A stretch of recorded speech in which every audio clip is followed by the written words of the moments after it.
Donnie and Dolly. The team is supported by ableauctions.ca. Closing your business? We can help.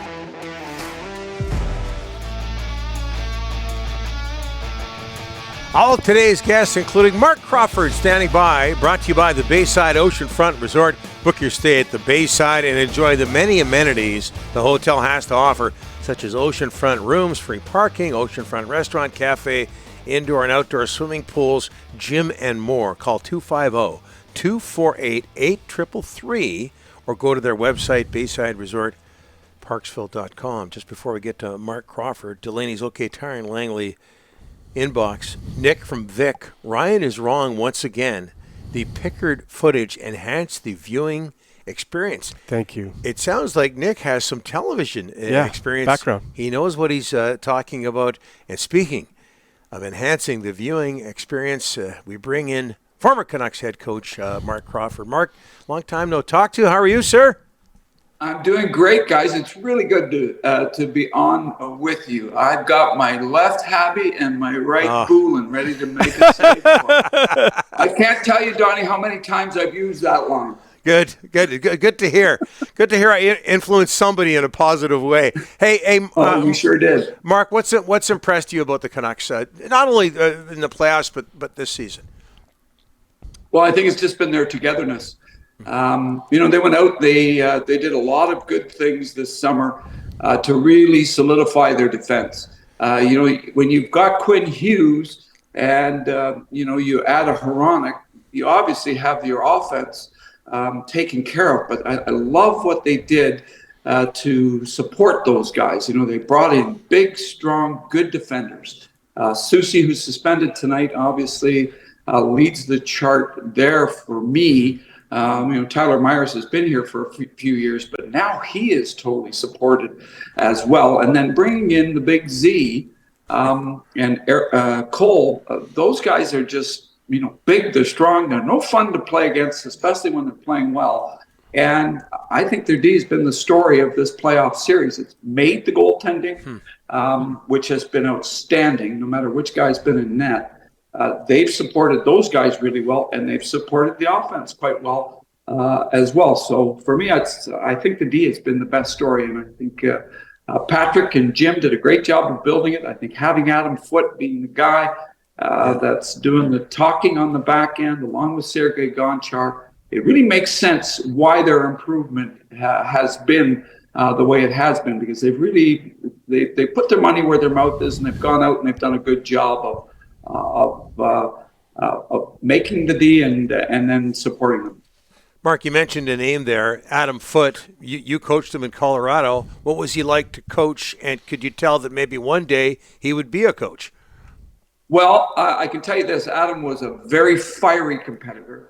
He was one of those guys that on the bench, he wasn't afraid to tell you his opinion.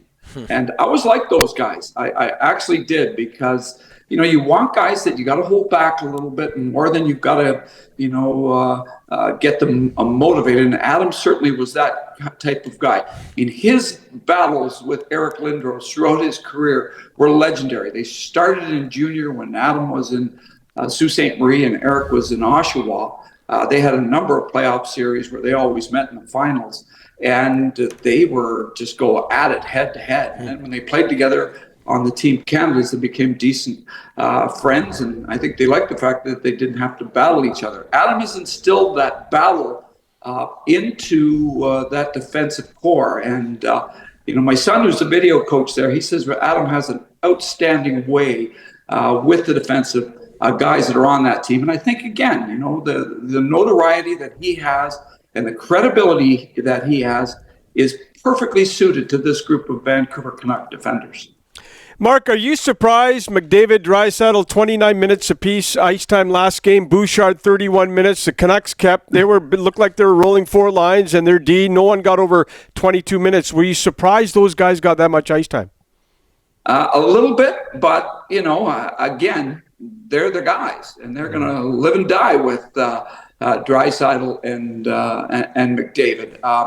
I'm not as surprised with Bouchard, because to me, he is such an economical player. You never see him raise his level of intensity. He's always seems to be so calm on the backside and so calculated with all the moves that he makes.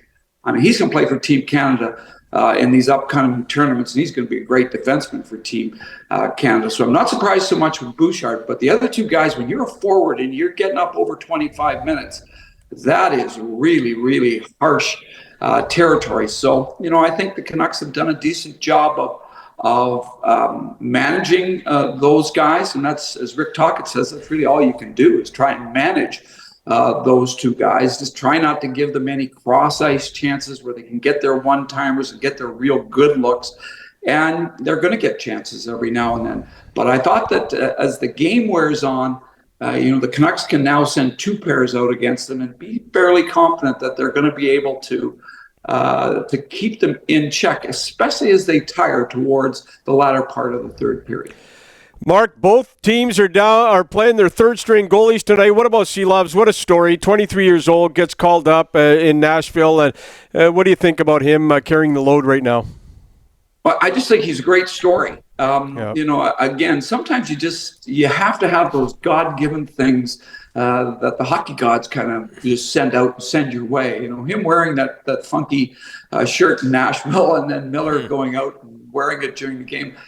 That's legendary. That just happens. You don't orchestrate that. You don't script it. It happens, and it's the fun thing that everybody's kind of latched onto. And I think it's helped the Canuck fans to like this guy even that much more than because he's playing so well. Obviously, because he's playing so well is the reason.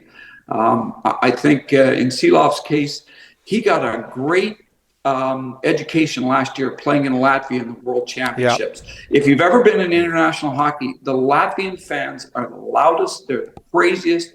And for him to play at home, I mean, there was such attention on him in that tournament, and he played so well. So I think he's seen these big moments at a different level, and it's helped him to prepare for, obviously, the biggest stage in the hockey world, which is the Stanley Cup playoffs. Mark, what do you think Rick Tocchet has done well as a head coach? Pretty much everything. Yeah. Pretty much everything. I marvel at his calmness behind the bench, even in intense situations. And, coming from me, that might be not a lot of praise, but I do marvel at how calm and just in control he's been. He's never lost any. He's always made the right comments when it's come to refereeing, and actually, more importantly, with his team. I think him feeling like everything is okay and they've got an answer and they'll have a solution, they find the solution, has been extremely, extremely beneficial to the Canucks players, because I think they're feeding off of that right now. Again, the players are the ones that make it happen.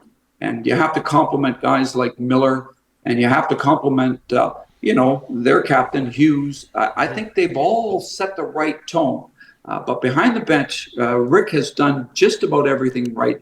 And he's been, don't you just love listening to him after the games? He never seems out of sorts. He never seems, lost for words or lost for control, like maybe some of the old Canuck coaches have been. You did just fine. Hey, do you envision? You mentioned Dylan, your son, works in the Canuck organization. Do you envision Elias Pettersson turning things around, Mark? I think he already has. Actually, I think that he's been excellent the last 2 or 3 games. He scored on the power play. He's gotten lots of chances. I think Mikhailov has played a little bit better. He's getting scoring chances, and maybe just isn't finding the touch that he had earlier with the Canucks and earlier with the Toronto Maple Leafs. I do think that the move they made the other day really helped them. I think Elias is really looking like he's engaged in the series now, and that's I think going to be beneficial for the Canucks, because they're going to need a game where he actually does score 2 goals, and it's a big part, a focal part in the win. He's been a good player in this series. Hasn't been a great one, and there are times where he'll need to be a great one. Okay, stay with me here. 1982, or let me start here. 2024, Canucks without Thatcher Demko. Okay. 1982, Marc Crawford in the Vancouver Canucks. You were a player on that team. No Kevin McCarthy. Your captain. I think Yuri Bubla was out. I think Rick Lanz was out, and you guys make it to the 82 Stanley Cup final. Are you getting 1982 vibes from these Canucks? I really am. I think that this Canuck group is probably a little bit more of a success story than maybe we were. We were successful at the end of the year. We had the big brawl in Quebec City where Harry Neale got suspended for 10 games. I was one of the players suspended in that. I was following Harry. I knew where my bread was buttered. I knew exactly where it was. And Tiger Williams got attacked on the ice and by a fan, and Harry went into the stand. Anyways, Roger took over, and it was just the right tonic for the team at that time. That team was a real character team. I mean, with Snepsy, Lars Lindgren, Doug Hallward, you go on the list of defensemen, very similar to this group of defense. We were big, we were strong. NHL supervisor Colin Campbell scored big goals for us in the playoffs. So it was a team that the goaltending was great with Richard. The defense was really the story. And again, I think the centers did a super job. Jivan Ivan Boldarev had a career playoff, as did Thomas Gradin. And then, Gary Lupel and Jerry Minor, whoever was playing on the third line, did a great job. This year's group, Miller's played outstanding in these playoffs.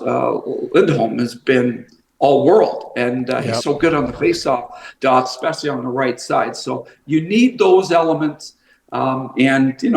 The Canuck offensive defenseman in those days was Neil Bellin, was the leading scoring defenseman. I hardly hear about Neil, but he had a great playoff, and sometimes it's the unheralded people that play really well. And Mark, as you pointed out, if you don't get suspended in Quebec, none of that happens. It all started with you. Yeah, exactly. Yeah, it's funny how those things happen. Yeah. And just for people that don't know, Mark, what are you up to these days? I'm coaching over in Switzerland, the Zurich Lions. It's the team I worked with a little bit in the last decade. We had Austin Matthews at the start of his professional career.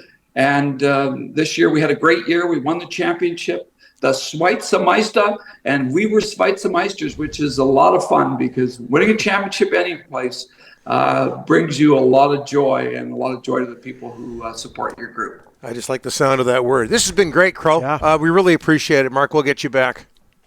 All right. I can't wait. I'll come up with one of your other taglines for the next time. Good. I'll hold you to that. Okay, Rick. All right. You have a good time too, even though it's mostly Donnie and me carrying the weight here. No, you guys are the superstars. I know. Stop. Hey, Stop. Mark, I'm the fourth line guy. line guy. He gets paid more than anybody. I know exactly how that feels. They're looking for you to go out and score a big goal. Yeah, I'm going to do it. It'll happen. Thanks, Mark. Bye, guys.